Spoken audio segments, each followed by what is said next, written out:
बहिणीनं सकाळपासून खुरपायला चालू केलं या. तर आताशी थोडी कडीला पात आली या.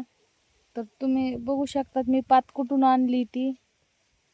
हा बघा, त्या आंब्याच्या झाडापासून पात इथपर्यंत, आता इथून पात इथपर्यंत घेऊन आले. तरी हा बघा हराळ हाय, नुसती हराळ या. आणि लईच भारी हराळ आहे की ते जनावरायला खायजोग, म्हशीला ते सश्याला. तर आमची होते तेव्हा जनावर, तेव्हा आम्ही दोघं, माझी पती देऊन मी एक गोतडून इथं गवताचं. आता ही इतकी छान हराळ आली की वाटते बैल काही असते तर किती नेऊन टाकली असते ना.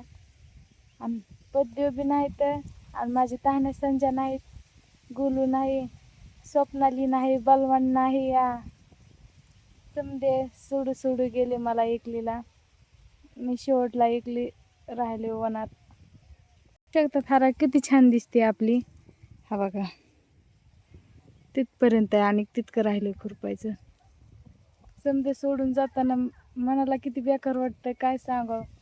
मागं राहायचं असून नसल्यासारखं जीवन आहे आता. खोटं चेहऱ्यावर हसू आता.